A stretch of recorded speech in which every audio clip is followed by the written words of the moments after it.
slides, ¿verdad? Sí.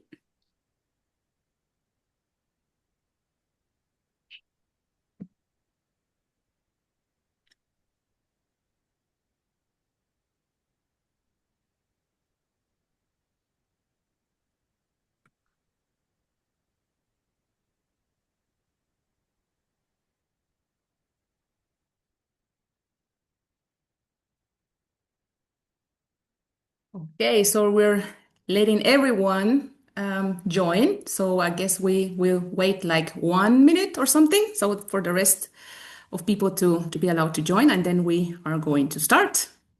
For the first ones that are already here, welcome everyone. Thank you for making this possible.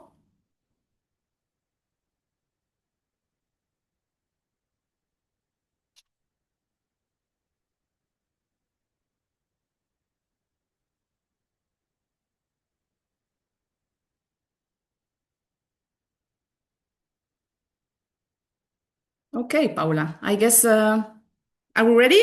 33, I guess it's fine.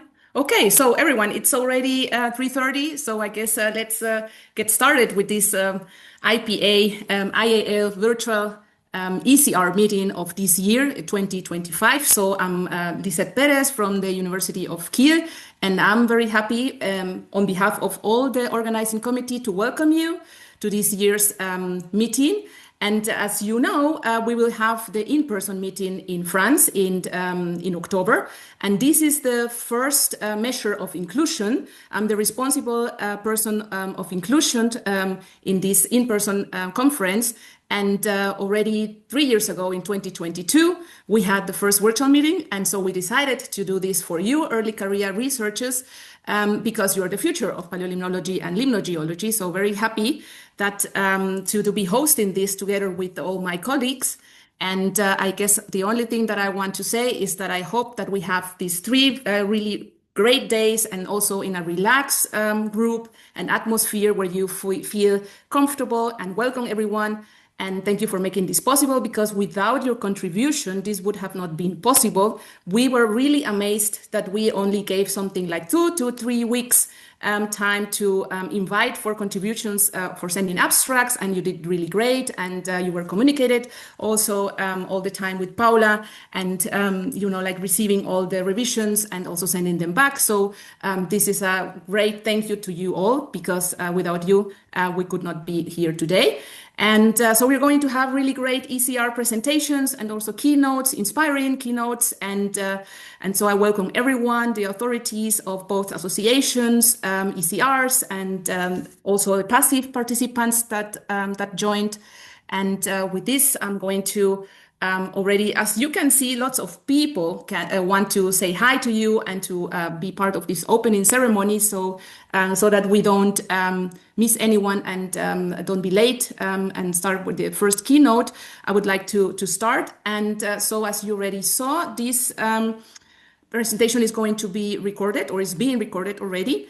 And some days ago, Fernanda sent you through our Gmail account a Google form for consent, for giving your consent to share your presentation on YouTube.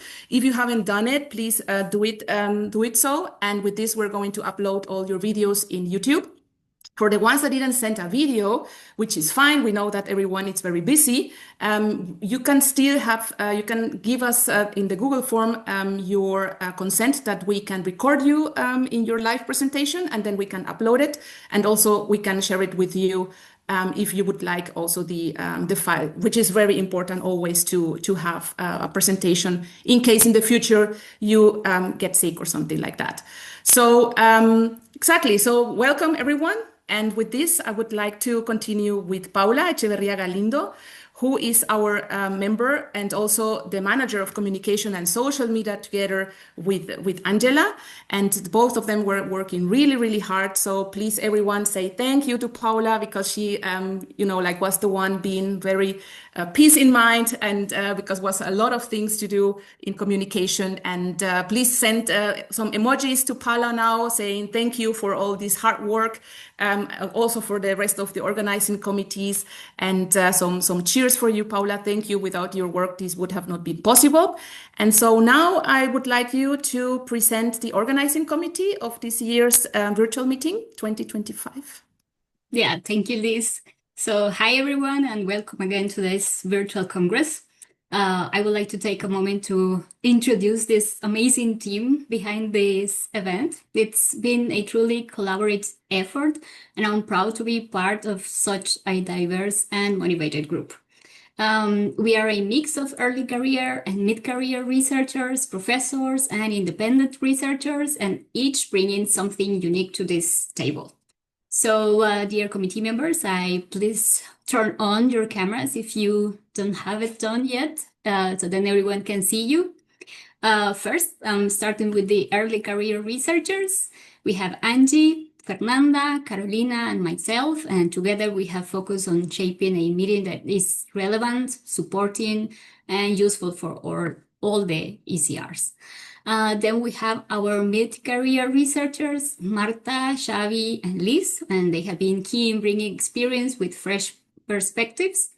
Then our professors bringing essential mentorship to the group, Edward, Cecilia, Mark, and also Jenny, President of the International Association of Limnology, and Helen, President of the International Paleolimnology Association. And finally, our independent researchers, Paula Tesanos and Julieta, have brought vital insight and perspectives from outside traditional academic paths, reminding us how diverse and valuable research journeys can be. So it's been a privilege to work with this team, and we are excited to share this space with all of you. And once again, thanks for being here. Okay, thank you, Paula. So we will continue now. You mentioned the key person, Julieta Massaferro. So Julieta, you are already there. So Julieta was the host of the previous in-person meeting in Argentina in 2022. And I would really like to invite her to give us some few words about the experiences and the creation of the first virtual meeting that preceded the in-person conference in France. Julieta, are you there? Yes, I'm here. Hello.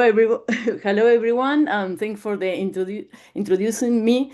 Yes, I was one of the main organizers of the last IAL-IPA conference, Leis and Memories of the Territory in Bariloche, Argentina in November 2022.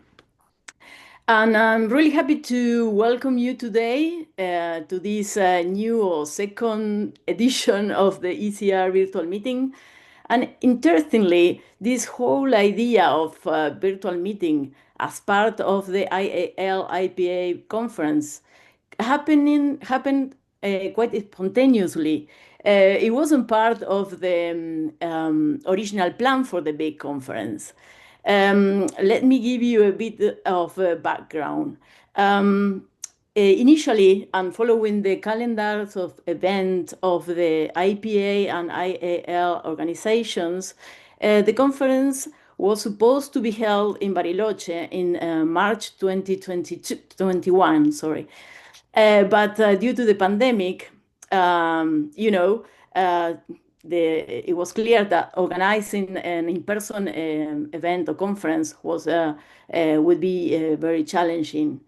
So, especially because most of the countries were still dealing with COVID-19. So after several gatherings between the IPA and IAL members, the local organizing committee decided to postpone the conference until November 2022. So almost a year and a half later. So in the meantime, and to make sure that early career researchers and students still had the chance to present their work, the idea of a small or mini virtual meeting started to take shape. So the team of the local organizing committee was made up of 4 researchers and several ECRs, including Paula and Fernanda, who took the huge task to organize that meeting. As we said in Argentina, they were carrying the backpack. So they took on the responsibility and effort needed. And thanks for their commitment, and also with the help of other members of the local organizing committee and other ECRs, we managed to create a really successful meeting. So personally, I believe that these kind of virtual meetups are really important for students and researchers to share ideas, to connect, and to build networks with other countries, especially with those people coming from low-income countries that usually they cannot attend these in-person conferences. So I'm convinced it's a great way for early career researchers to present their work, to get involved and to collaborate with others around the world. So I'm really glad this virtual meeting idea has been brought back, and I hope it keeps growing and happening regularly in future conferences. So enjoy this virtual meeting. Thanks. Okay, thank you, Julieta. So you really summarize it really great. So we have to consider that not also everyone can join the in-person conferences, and especially for ECRs, it's really important that you continue, practicing how to present and also networking. So please feel free to contact the keynote speakers if you want to join their projects or if you have some questions. And so thank you, Julieta, for your words. And as she mentioned, Fernanda was a key person in the first virtual IAL-IPA meeting in 2022. So Fernanda, I would like to give you the screen so that you can summarize your experience, how it was to organize this event, and how many participants you had, and different details that you would like to share with us. Thank you. So, hi everyone. I don't want to fool your minds with numbers, with how amazing it was. This is more like I want to share my experience because it was a really, really great opportunity for me and for all the ECRs that were involved in this first IAL-IPA, or as we like to say, IAL-IPA meeting, because I was in my first stages on my PhD in those moments, and I have all the stressful of the pandemic situation and everything. So the first time I didn't feel like with the confidence to do it, and with the help of course, of the senior researchers and with Helen and of course with Julieta, I feel really encouraged to start to work in team, and I think it was my first experience to have like the leadership of create something as big as this one. And now I could say that it's as big one because we are here in a second chance to do it. And on those time, it was like the first time that it's gonna happen. So we doesn't have any idea how to construct a virtual meeting and how to deal with all the challenges that we could fix it. Because, for example, you have many people that it doesn't feel like well to sharing their own results in English, or for example, not all of us all have good internet connection. So we really try to help with that, and not only, okay, we have this platform, just do it. No, we really want to try to help all the people and try to manage all the things that you could, or problems that you could fix it, because the thing or the main goal of this kind of meetings, especially this virtual meeting, is like be a first step to present to all the ECRs. So I want to invite you to encourage new proposals, new ideas that you could have in mind. And maybe you are not in a big platform or in a session as IPA is here, but you could be close. So here in my screen, you can see the email of the IPA ECN email that you can share your idea, or you can contact us. And maybe this is just one idea, but there are more ideas that we could do as association, as an ECRs, and also put together everything. And this virtual is amazing, and it will be amazing, these two. So welcome again and enjoy it. Thank you, Fernanda, for sharing your experience. So as Fernanda said, sometimes you're a very young ECR and you haven't, you don't know where to start and which other people to know. And so this is great for networking, but also we invite you if you would like to be part of the next organizing committee in 3 years of this virtual event and learn lots of things like Paula did and also Fernanda. Just write us an email to the Gmail where you were getting all the communications for the abstracts if you would like to really help. So I know that that the future of ECRs is unsure, but if you would really like to that we have you on the radar, then it would be really nice because I guess this meeting it only can work if we work together, ECRs, middle career scientists, and also the associate professors that we have helping us because they have like more experience. And so this is about that, being inclusive and having like a ECR meeting like the one we're having now.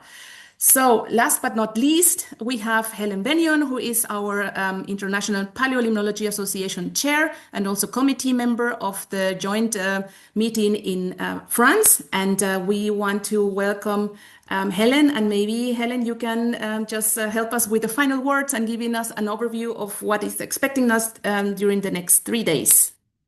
Okay, thank you, Liz. That's a nice introduction. And hello from a sunny, warm afternoon here in the UK. So yeah, great pleasure as the current chair of IPA, as Liz said, to open things this afternoon. And it's really just wonderful to see this continuing after the 2022 meeting, which was so successful, as we've heard, and now to sort of open this for 2025 and echo Julieta's thoughts there. I hope long may this continue into the future. I also wanted to just give a huge thanks as well to the team that have been instrumental in organising this, and particularly Liz, but all the ECRs, Paula, Angela, and Carolina, and particularly Fernanda, who I've worked with most closely in my term as the chair, and obviously in her role as the IPA representative, ECR representative. And we've worked very closely together, and it's been an absolute pleasure, Fernanda. So I just wanted to do a big shout out. Everyone's just so fantastic to work with. So looking ahead to what's in store, we've got 3 very exciting days, I think, to look forward to. I'm told that we've got 179 registered participants, which is super. And the programme's going to include 31 talks across 4 sessions, I'll mention in a moment. And we also have 6 keynote sessions with 7 scientific researchers speaking at those. And there were some interesting stats that Paula sent to me. So amongst those who submitted abstracts, 94% are ECR, so mostly in the age group 25 to 35, very young people. And interestingly, the gender split is 61% women and 39% men. So it's fantastic to see there's a really international delegation here, participants from across the globe, and the countries represented among the abstract authors are, and here's a long list, so bear with me. We've got Argentina, Canada, Chile, China, Colombia, Germany, Greece, India, Iran, Lithuania, Madagascar, Mexico, Nepal, Nigeria, Poland, UK and USA. And other participants joining us from Brazil, the Czech Republic, France, Spain, among others. So really all corners of the globe, which is really fantastic. So as I said, there are 4 sessions over the next few days. The first is in paleolimnology, reconstructing environmental and climate change, and that's the largest session with 15 presentations. Then the second session is pushing the boundaries, which will focus on innovative techniques and sites with 7 presentations. Thirdly, limnogeology, deciphering Earth's history from lake sediments. We have 5 presentations. And then the fourth one is the related topics. We have 4 presentations. And it was interestingly just to see the key words that participants had selected to represent their subject areas, which come mostly under environmental change, paleoecology, biological proxies, and the Holocene. And the most popular topics of the delegation were paleolimnology, climate reconstruction, methods and proxies. So perhaps that just gives us a flavour of what's to come and the sort of interests of those taking part. So just to reiterate what Liz said at the beginning, just a reminder that if presenters have given their consent, that the recorded presentations will be available on the YouTube channel for the duration of the conference. So do feel free to watch those in your own time. And we'd love it if you engage by leaving comments or questions for the speakers. And of course, this conference is one of many initiatives that both the IPA and the IAL have introduced in recent years, really trying to build our ECR community and to provide support for that community. So you may have seen, I hope, that we've now announced the winners of our IPA ECR Award for 2025. So it's just an opportunity to congratulate those two winners. It's Juana Alexandra Martelcia from Austral de Chile University and Olga Schmitz from University of Jena in Germany. And so they'll receive their awards at the upcoming International Symposium in Les-Bains in France in October, and they'll get the opportunity to present their work in plenary sessions. So huge congratulations to them. You will also hopefully have seen the earlier announcement of the IAL-IPA Student Inclusion Grant, which we introduced this time for the Les-Bains conference. So that will support student inclusion in that meeting by covering registration fees and providing accommodation to the awardees. And further, we've managed to get support from the International Association of Sedimentologists, the IAS, and they've generously agreed to support student travel to the upcoming symposium in France. So the outcomes of both of those grant schemes will be announced soon. So do look out for the results if you were one of the applicants. And we really hope that will just go some way to trying to support participation, particularly from those of you in parts of the world where it's very difficult to get funding to travel to meetings. So I think that just leaves me to declare the ECR Virtual Congress 2025 officially open. And I wish you all a really enjoyable and interesting 3 days of presentations. And I do hope for those of you who can come or who win one of the awards that you can come and join us in person in France. So thank you and enjoy. Thank you, Helen. All right, so let's get started. I guess we are really great on time, but we can already start slowly introducing our keynote speaker, Marta, who is also a member of the organizing committee, but she's multifaceted and everything. But before we do that, I guess I almost forgot, Fernanda, to your suggestion to briefly go through today's program. So we just had the open ceremony, and we're gonna go now to Marta's keynote, the first one of the day. So every day we're going to have 2. And then we will continue to the first part of the session, pushing the boundaries, innovating techniques and sites. And then we will have a long break of 30 minutes, but don't go directly to the break. We will have a group picture. So for us, it's very important that we have every day one picture so that you can get your assistance certificates, that we are sure that you were also online. And then we will have the second keynote by Jonathan. He's going to share his experience from oil wells to lake core. So it's very interesting to see that career path. And then we will continue with the part 2 of the session that it's going to be chaired by Marta and Xavi. And we will finish with the Mentimeter early career researcher. So if you remember when you sent your abstracts, you also, we're very grateful that you did it. You also answered the questionnaires on several questions and topics we wanted to talk about with you about life and work balance. And thank you. So these results are going to be shown or presented in France. So thank you for helping us with that. And so now we will go to Marta Marchegiano. She is our first keynote speaker from the Universidad de Granada in Spain. Marta is from Italy and a really good friend, colleague, and very enthusiastic. So that's why, or no wonder why we picked her for a keynote speaker. So the title of her presentation is ICDP, International Continental Scientific Drilling Program. So it's the early career initiative of the ICDP. And she wants to share about fostering and collaboration, mentorship and career development, and also her experience, how it is, as an ECR to start in these deep drilling projects. And yes, what I can say about Marta is that she's a great geoscientist, knows a lot about sedimentology, paleontology, stratigraphy, and she applies clumped isotope technique to ostracot shells. And so I'm going to stop sharing now, Marta, so that you can also start trying to share your presentation. Let's see, did it work? Yeah.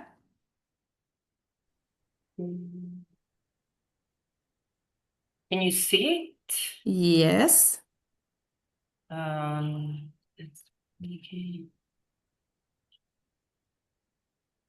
Yeah, it's okay. Mm-hmm. Okay, perfect. So first of all, thank you very much for inviting me and for the nice introduction. To all of you for being here today. I'm going to, and give me the opportunity to tell you more about ICDP Early Career Initiative.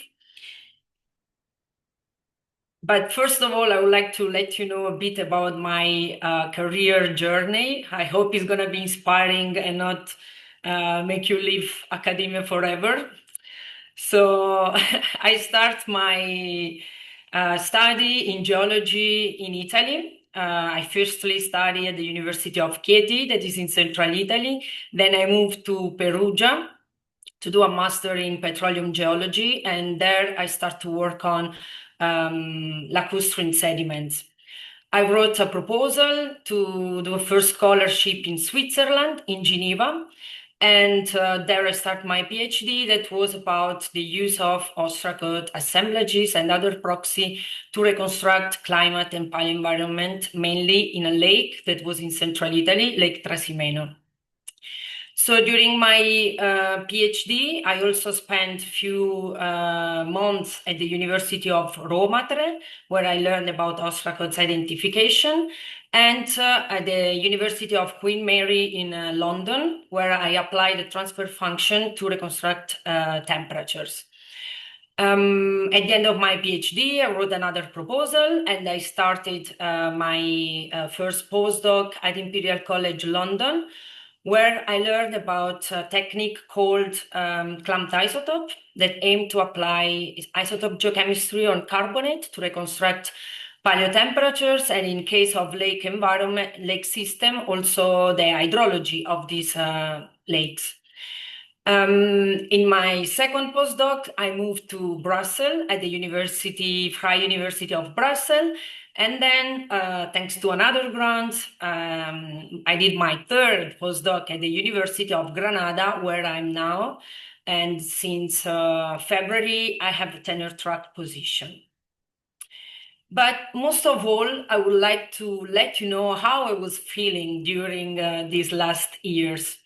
And so while thinking about how I can express my feeling to you, I thought about this system. So during my studies, I was feeling in what I called aquarium system, because I was in a kind of closed system with students, people that had the same age than me. We were all together. There were professors telling us about, teaching us classes. We had the exams, and we know that the classes were, the geology classes were for 5 years, and at the end you had your degree, if everything goes well, of course.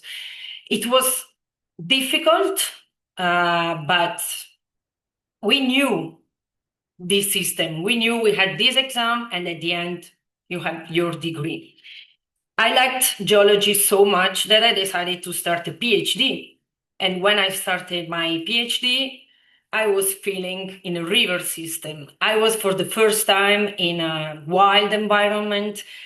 I was feeling alone, a bit scared, because I also moved out of Italy for the first time. I moved to Switzerland, where I had to learn a new culture, English and French, because I didn't learn it in Italy. And there were a lot of obstacles. I had to learn so many things. But I had the chance to have a very good supervisors, and I know that is not the case always, that teach me how to swim and always support me. And I also met a lot of friends and colleagues that they were sharing exactly what I was feeling at the time, and make me feel safe in some way and also happy. So I feel this like a river, because of course it was a wild environment with a lot of obstacles and everything, but I knew my my journey, what I have to do, and that at the end, if everything I did what I had to do, I had my PhD degrees. But at the end of my PhD, I was feeling, I thought I was feeling like relieved, because at the time when you are a PhD student, you feel like the end of your PhD is the most important things, and after that, everything is going to be easy. But actually, I was feeling like in an open ocean system, alone, completely lost, with a lot of patterns that I could follow, but I didn't know what was the right one. I was sure that I want to continue in academia because my PhD experience was very good, but honestly, it was not so easy to find a postdoc. I applied to many positions. I also wrote several projects. And at a certain point, I was feeling like, should I continue or not? Should I leave academia? Should I stay? And as I told you, I did at the end 3 postdocs. I had to move from Switzerland to London, to Belgium, to Spain, then learn another language, new cultures and everything. It was pretty scary and difficult. But in the middle of this open ocean system, very dark, one day when I was at the University of Brussels, I saw a kind of light because I found these 3 tweets on Twitter that now feel like a vintage application. And these 3 tweets were looking for researchers from all around the world that were interested to join ICDP workshop to discuss about science and specifically about drilling project on specific lakes that were involved paleoclimate. And as I was working on paleoclimate, I said, oh, wow, this is cool. Actually, to be honest, I didn't know exactly what an ICDP workshop was, but there were a few words that ring a bell in my mind. Imagine I was at the end of COVID time. I didn't travel for a lot of time, and I was looking for also something to cheer up. So there were like Tanzania, Kenya, Guatemala, science that make me feel, oh, wow, I want to try. So, and ICDP. But also what is important is that at the end of this tweet, it was written that early career were welcome to apply. Because up to now, up to this moment, I thought that ICDP was mainly for experienced researchers. I didn't know that early career students were able to join ICDP. So ICDP is the International Continental Scientific Drilling Project. It's a consortium of 22 countries that work together to funding drilling projects, mainly on lake system that aim to improve our understanding of our planet. There are 4 main science teams. So all the proposals has this, let's say, large topic that could be geodynamic process, geohazard, georesources, and environmental change. How it works, there are different kind of proposals that you can apply for ICDP. The first one is a pre-proposal. So imagine you are a group of scientists that has an idea, a good idea. You think that this lake is a very great lake where that need to be drilled, and you can have, because you can have important information. So you write this pre-proposal that is actually your scientific idea. You try to explain why you think it's an important idea, why you need ICDP to realize this project, because actually when we talk about ICDP, we are talking about very big project. The budget goes from 1 to 8 million of euro, and this is a budget that it's not easy to find elsewhere. So you have to explain why you need such large amount of money also. And so this pre-proposal goes through an evaluation panel. If they evaluate your pre-proposal positively, you can apply next year to a workshop proposal. A workshop proposal aimed to to collect people, scientists from all around the world to discuss about this project. So there is the money you're asking, the budget is to organize this workshop where there will be around 50 scientists from all around the world that join together in a place, usually in the place close to the lake that you are proposing to drill. And during this workshop, people discuss about the best strategy and the best proxy application, how to drill exactly. You look, for example, the seismic line and you say, okay, we should drill here or here or here. So it's kind of brainstorming group.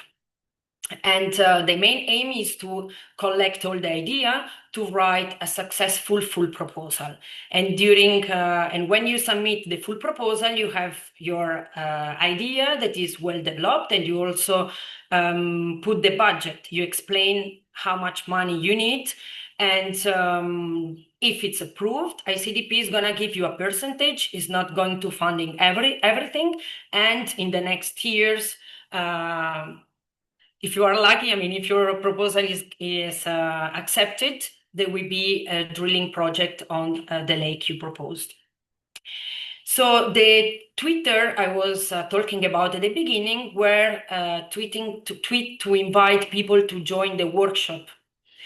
So at the time, I was developing my project that as an Italian, I called Carbonara, that involved the use of the application of carbonate clamped isotope technique on freshwater ostracods. And the idea was to develop a new paleothermometers to reconstruct temperatures and hydrological condition in lacustrine environment.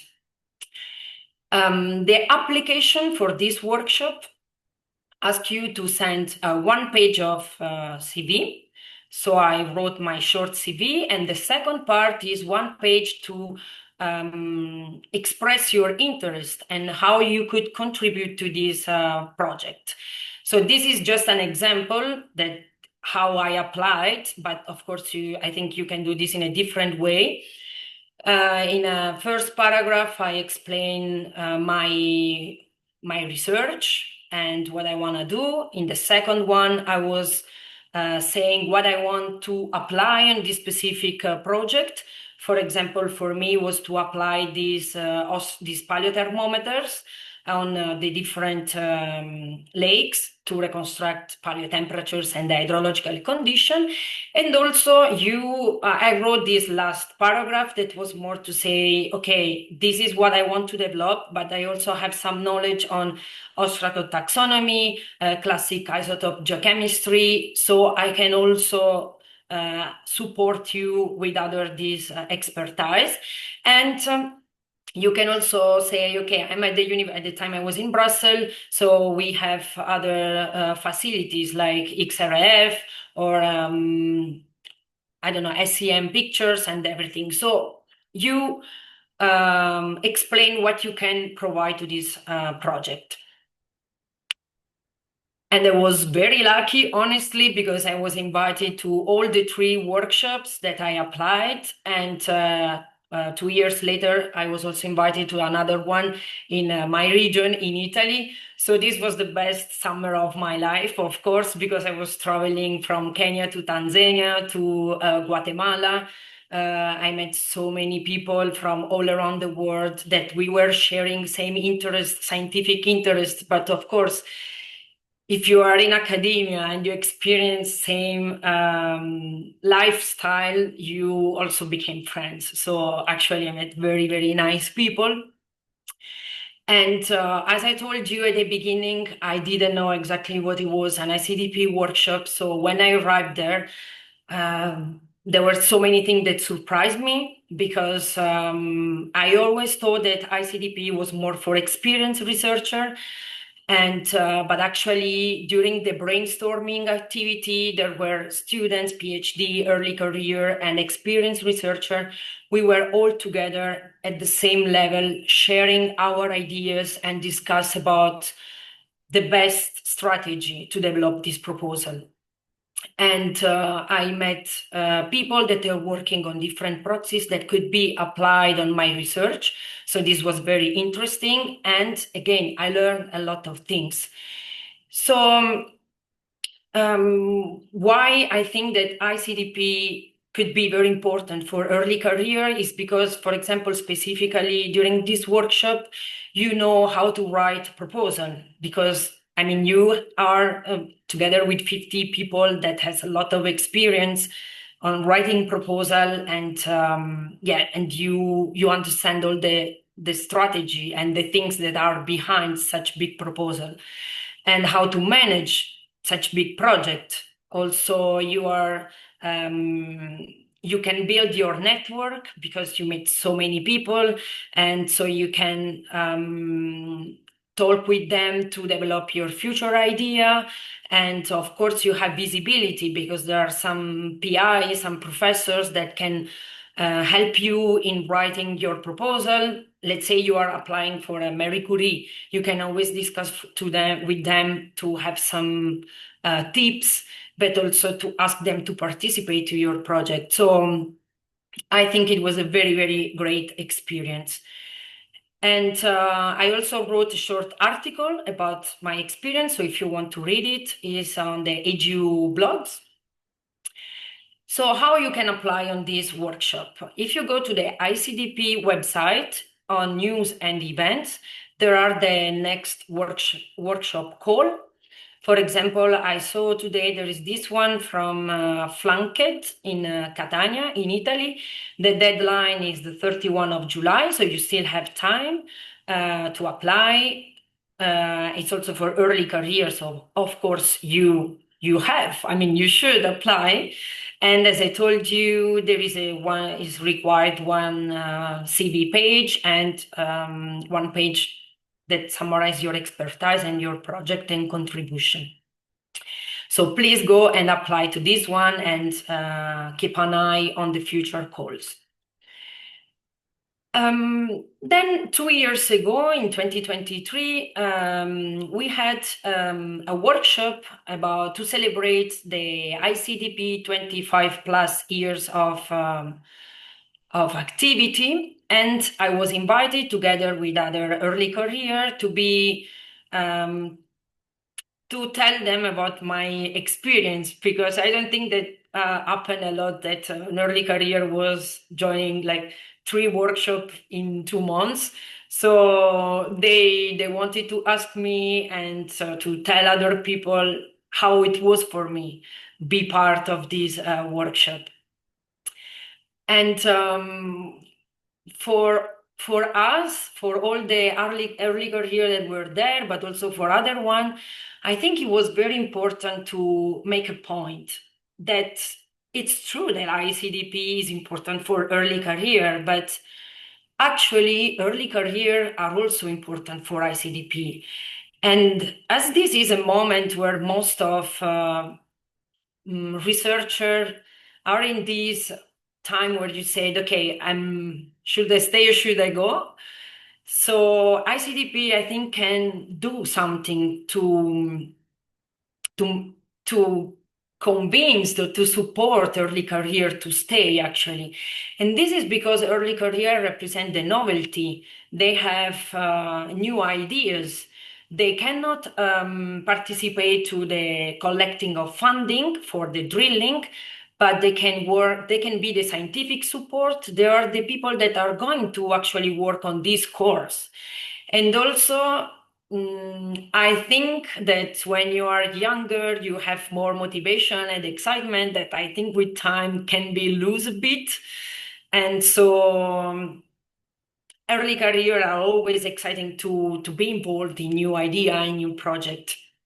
And the most important things is that early career are the future generation of PI. So it's very important for ICDP to support them, to form them and form the next generation of PI. So during this workshop, apparently all of us convinced early career ICDP to support early career. So they decided to allocate budget to do the first next generation ICDP early career workshop that was in Vienna this year, between the 25 and 27 of April.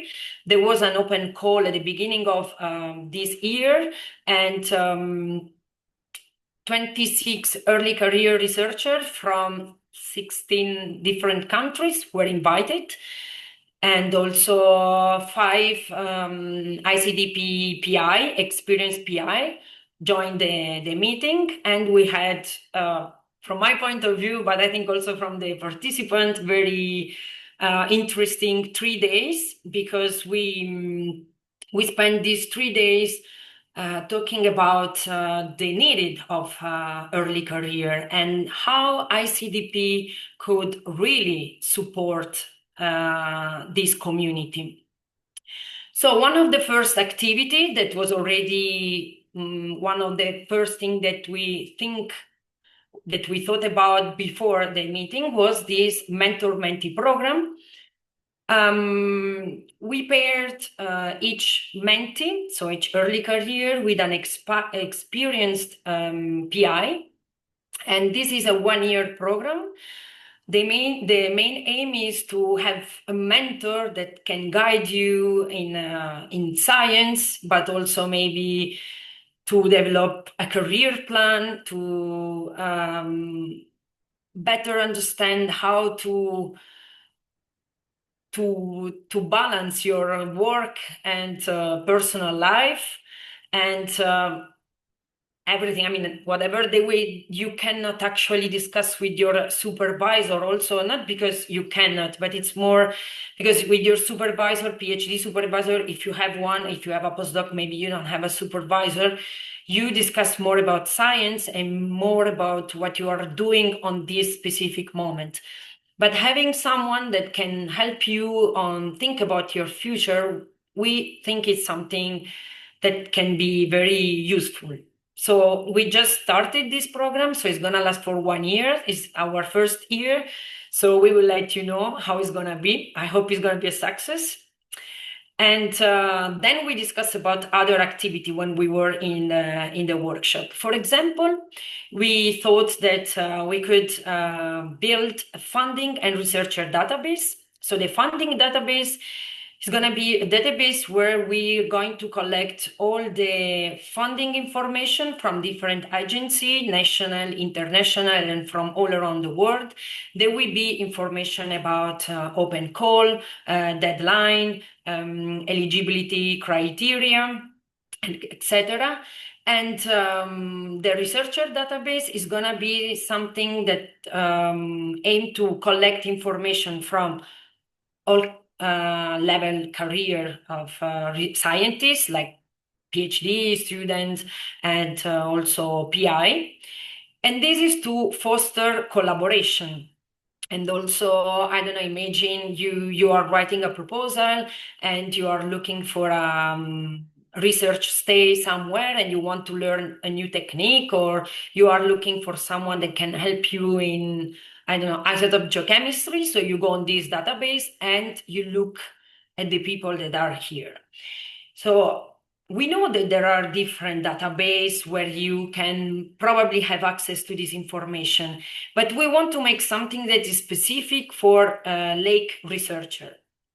And so this is going to be easier for you to be inside and find your information and don't get lost on the huge amount of information that you can find online.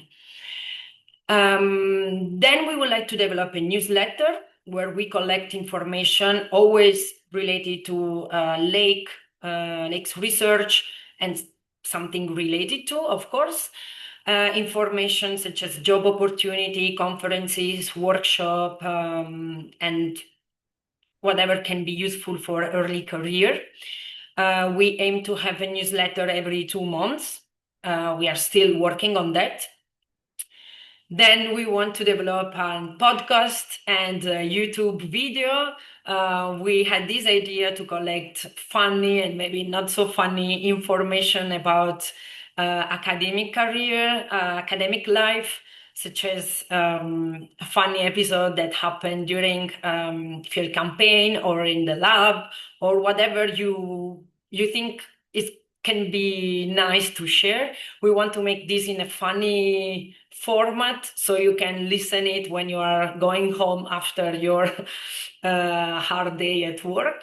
So if you have any story, please contact us, because we are looking for people to start this podcast. And of course, everything is going to be shared on social network, on the ICDP website, on the ICDP Instagram, X, and Blue Sky profile of account of ICDP. And we also have people from all around the world, so an international network that will support all these different working groups to collect information from all around the world, because of course maybe for people in the States it's not easy to collect information from I don't know, Africa or Asia. So having representatives from all around the world will help us to share our information, but also collect what we need. We are not fishes. Actually, we established the first steering committee during this workshop, and I'm the chair of the steering committee, and together with Elena and Rodrigo, that are the co-chair, we are in charge of the mentor-mentee program, and also we are kind of supervising all the activity. But then there are also Kathleen, Lisa, Matthias, Romina, and Olga that are in charge of the different groups that I just tell you, like the social media, newsletter, and the different database and the international network.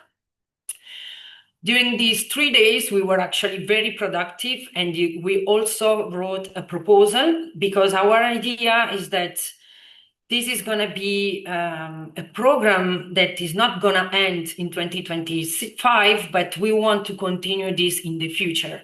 So we wrote this proposal to ask to the executive committee of ICDP to get us funding to develop the second ICDP Early Career Workshop in 2026. Our program is to have the first day to discuss about the results and feedback from this first year, 25-26. In the second day, there will be more science. We want to discuss about the future of ICDP, but from an early career perspective. For example, we think that it's very important to be trained as PI, because what we understood is that sometimes you are a PI of a project and it's your first experience on such big project, because you don't have, maybe you have, if you have a chance in your life to be PI of one of these big projects. So for sure it's going to be your first time, and you learn by making mistakes and by trying different things. But we think we have the opportunity to discuss and be formed from the past PI. And so to be, let's say, not better of the PI we have now, but of course we can learn more, and so avoid to make some mistakes, and I don't know, be able to, for example, manage such big amount of money, or how to be in contact with people, the local community. So we would like to be formed on that instead of learning by chance. And on the third day, there will be discussion about what we want to do in the future. So I'm happy to let you know that the executive committee approved our proposal. So we have the budget to have another workshop next year. So there will be an open call again. And if you want to participate, of course, please send your application. We are still making it. So we are still in the very beginning. We don't know when it's going to be and how exactly it's going to be, what is going to be the program. But please keep an eye on the website to know. And so what is the possibility, how you can be involved to ICDP? First of all, you could join the activities group. So you can be part of the social network group for the funding database. There are all different working groups, and you can join one of these if you want. Of course, you can apply for the next ICDP project workshop, but also the one that I just told you, the ICDP Early Career Workshop. And we create a Google form that I'm going to share with the organizing committee, so they will send it to you through the mailing list. So if you are interested, you can fill it. And so we have your data, and we will let you know about our future activities. And if you want to join, of course, one of these activity groups. So the idea is that the ICDP Early Career Initiative is going to be a kind of lighthouse in this dark and open ocean system that can support you and guide you to finally arrive to a safe harbor. So thank you very much for being here, and I'm very happy to answer to your question or curiosity. Thank you. Thank you very much, Marta, for the really nice talk. I guess in half an hour you gave like an overview, and this is a huge advance, you know, for the ECRs, because these projects are normally very interdisciplinary, multidisciplinary, huge, that you don't even know how to start sometimes, right? And so I don't know. So we welcome now questions from the audience. You can raise your hand, write in the chat if you cannot speak, or just unmute and yeah, turn on your camera. I guess that's very important for the interaction. Do I need to stop sharing the screen, or it's okay? You can leave it like that. Maybe Okay. maybe someone has some question that you can show again a slide. Okay, I guess there is in the chat. I guess there is something, yeah, from Suvraji Josh. Great presentation, Marta. Awesome to see you and your journey in academia. Really inspiring. So it's inspiring people and not, you know, scaring them that you were like in many different postdocs, but this is something normal, right? So if you, I guess this is like something we're going to discuss tomorrow in the Mentimeter discussion. If you like it, then yeah, it's okay. So let's see, as someone who struggled to get funding postdoc position after your PhD, as you mentioned early, and then went on to 3 different postdocs before finding a position in academia, how did you keep up with motivation to keep going? What would be your advice to early career scientists to get ready for journeys that can be this? Yeah. I think it's very important to keep in mind what you want to do. For me, I was really sure that this is what I want to do in my life, because I really, even if it was difficult, I was really enjoying being in academia, not only because of science, but also because of the great opportunity to have every day a different day, working with different people. So I don't know, I really like this kind of work. And so I was always keeping in mind this, like, I want to be a scientist. I want to be in academia. It's very difficult, but if I succeed, this is going to be the biggest reward of my life. And after many years, now I start to see the light at the end of the tunnel, because, as I said, I'm in this tenure track position. But I also want to say that there are other many possibilities. I mean, this is not the only one. It's true that you should keep going, but actually it's okay if at a certain point you say, no, actually this is not what I want to do, and do different things. For me, it happened that I got this position when I was almost at the end, like with not any strength, and I was like, I cannot anymore. And this arrived, and they say, oh, phew, okay. But I mean, I think there are also other opportunity outside academia, and it's good to keep an eye on different things and not just be, I was like that. I want to do that, and I was like that. But maybe it wasn't the good way to do that, because I had some very bad moment when I was feeling like, I want to leave everything. But yeah, so the best thing is to understand what you really want to do. If this is the thing and it's okay for you to traveling around, to move. But I mean, this is just one pattern. There are people that has completely different pattern than mine, and they are professor. So this was mine because I also like traveling and live in different countries. So this, I enjoying a lot this part too. It was difficult, but I enjoy living in different countries and learn the languages and cultures and everything. So maybe this was also a good thing. Yes, I also agree, Marta. I guess the most important thing is that that you speak with people, that you're not scared of, like writing emails, go into these workshops like you did, like and not asking yourself, like I don't know anyone there. Should I go? I don't know the language or whatever. Just go there, like, and if you really enjoy what you do, it doesn't matter the topic, then it's going to happen for you as well.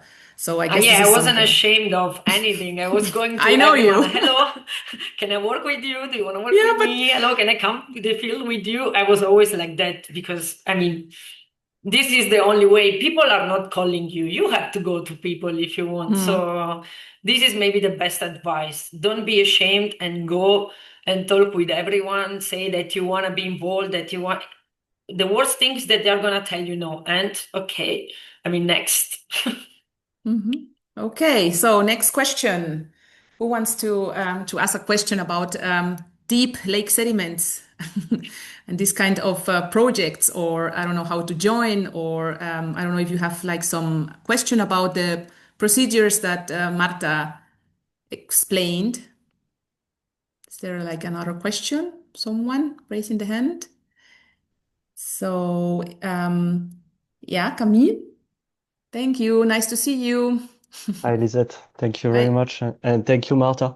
So it's not really a question, but I think your what you've done so far actually outlines how important it is to go to talk to the people, and you've been involved in many things that were not really compulsory for your scientific career, I would say, like going to this committee, creating this committee, engaging in those workshops, and I know other projects that you're doing that are not compulsory. So I think it's great to see that also getting involved in those things that are seen by people around in the scientific community as side projects or stuff like this is actually opening many doors for you, sort of, and the way you're giving back is also super inspiring, and this is also a way sometimes that you can potentially advance in this dark ocean and get to the lighthouse, or even create it as you're doing. Yeah, I think it's true because I was maybe probably looking support for other people because I like to be with people. So I didn't see actually being involved in, and so because I'm also in other society and things, so I never seen this as a side project, but more like an important part of being a scientist. And I know that not many people think like that, but I think it's very important because this is the way to get in touch with people and learn about possibility and also job opportunity. I mean, this is also how I meet people and ask to, okay, let's write a proposal together. And this proposal get funded and I had my position. So I think it's very important to be involved on those things. And it's something that people tend to don't give the right importance. And this is what I mean, my aim also when I was thinking about this early career network in ICDP was to tell early career how to do those things, because those are things that you cannot learn alone. I mean, I learned alone, but if there are someone that can tell you how to do, why we should not do that? I mean, it's easier and it's important. People say, no, I have to write my paper. I'm not going there. No, actually, go in a workshop and meet those people is much more important that lose 1 week in writing your paper. So do that, please. It's very important. Yes, I agree with you again. And it's funny. It is. And you're not going to finish like in 1 week, right? Like your paper. So No, you exactly. should do parallel stuff. If you want to say Yeah, in and also you research, can have information to complete your paper. I mean, exactly, you can be inspired by some people yeah. that you talk. Yeah, that's very true. So I have like one question from my side because I was also with you in this anniversary of the ICDP. One thing was, or one topic was that in these projects we're working with really old sediments, right? Normally, and it takes like a lot of time and a lot of effort for the coring to get the samples, and also the age models. It's like a challenge. So that might not be like the perfect scenario, let's say, like for a PhD or a young postdoc. You would think at the beginning, right? That instead, if you would have like be working like in Holocene sediments, that it's like everything is like more faster, that you can publish faster. So I guess we started talking about that during the anniversary, but we didn't really finish. So, but I don't know what are like your feelings, like to face these challenges, or what do you think about that? I mean, I think that being in those workshops is important, not I mean, as an early career perspective, as a PhD mainly, it's not just important to work on those sediments, but maybe it's important to learn other things also. And then there are so many cores from ICDP that you can work on that actually you are not maybe be part of this exact project, but you can meet a PI of a past project and ask, say, okay, for example, I'm making my example. I was working on this paleothermometer and I needed some sediments to apply this technique. So I was asking around PI, okay, I mean, we still don't have this course from Tanzania, Guatemala, or all the workshop I went, but there are other courses available. So you can use them to apply your technique or to work on something you want to explore, also in older sediments or younger sediments. And then when it's going to be the time that there will be this project, maybe it's going to be 5 years, 6 years after the workshop, you are still in this working team. So you still have the right to be part of this project. And of course, I want to say that this project has a moratorium. So for the first 5 years, it's I mean, the sediments are going to be a priority of the working team and the PI and co-PI. But after 5 years, it's public material. So you can actually work on cores from other projects. And I think this is the way you can start to work on this. And then when it's going to be the time, and if you are still interested in this project and you are still in academia, because this is the problem sometimes with early career, that in the meantime you leave academia, you can work on this, on the project where you were at the workshop. But I think it's important to go to the workshop for many other reasons. To develop your idea, to learn about science, to meet people for the network, how to write a proposal, and all the things we mentioned up to now. Yeah, so that's true. So we have a question in the chat from Sreya Sengupta, how to write a full proposal. So I would say you need a really perfect lake record, and then you can start writing proposals. Maybe you can say some few words because so that we have enough time for the transition to your session, the one that you're chairing together with Xavi. So you never start from a full proposal. And also as an early career, I think it's important because you are not alone. You are a PI, but there are several PI and co-PI. It's a group of people. So actually it's important to have different, it's true that early career has to be part of ICDP, but experienced scientists, it's important to have them in your group of scientists. So my advice is always to start from the pre-proposal. You have your idea, and I think the idea I have is that this long course, I mean, it's never starting from a lake where you don't have any information. So it's a lake where there are already some publications, some seismic data most of the time, because you have to know where you are going to drill, which kind of sediments, how deep is going to be your drilling, how many meters, the age of your course. So you should have already a lot of information, I think. So most of the project I was involved, they already have seismic lines, some outcrops information, they already published something. And then from this data, you think that you can go deeper, so you can have a longer core, deeper, older sediment to solve a bigger question. In my case, was always paleoclimate, because I was studying paleoclimate, but there are, as I said, 4 scientific teams. So my suggestion is to start to speak with people and think, okay, or you already imagine you are your PhD project is on a lake, and you think that there's a great potential, so you start to talk with your supervisor or other people or other postdoc, and you build your team, and then you say, okay, yeah, let's do that. I think it's a very long step. You cannot decide tomorrow to write a full proposal. I will start from easier things. But yeah.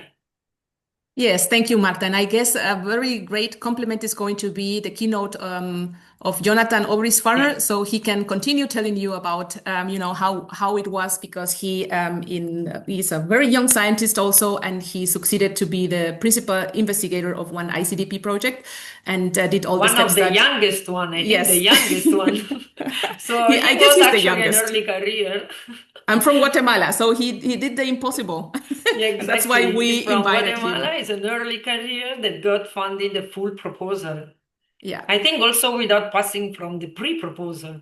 So directly workshop and full proposal. So no, he did the pre-proposal, but really fast. Like everyone said, like, take your time to write and everything. Nope. And then he submitted everything, and it was a great success. Yeah. So we will be hearing a little bit more about that. Thank you, Marta, for your keynote. And you're welcome. Thank you. We will exactly make the transition to our 10-minute ECR presentations. But first, we want to share with you some rules. Angie, are you there? Let's see if Angela Ara is there. Yes. And she can. Hello. Hello, Angie. So can you please help us sharing some rules before we start all the short presentations? Yes. Wait, I'm going to show the slide. Yes. Give me. Sure, no worry. There. Hello, everyone. Just a quick reminder of some rules to keep this virtual meeting good. Just please keep your microphone mute in order to not interrupt other participants. Recording is not allowed. We will upload the keynotes and some presentations if you allow us to record you to the YouTube channel. And we will take your questions at the end of each presentation. If your microphone isn't working, just write the questions that you have on the chat, just as you did before. And please respect everyone's time and contributions. And thank you. If you want to look to the IPA rules, you can follow the link that is in the slide, and yes, you can read. Okay, thank you, Angie. So they're very really easy rules, but just try to stick in time, 8 to 10 minutes, so that you have like time for 2 questions or 3. And we also welcome you to make questions. So that's why we are here. So it's supposed to be a relaxed, protected atmosphere that, so it is also not only, time to practice the presentations, but also to practice how to make questions, right? Okay, so now I'm going to hand over Xavi and Marta and start the session, Pushing the Boundaries, Innovative Techniques and Sites. And please, I'm going to stop sharing so that you, the single participants start, and the screen is yours.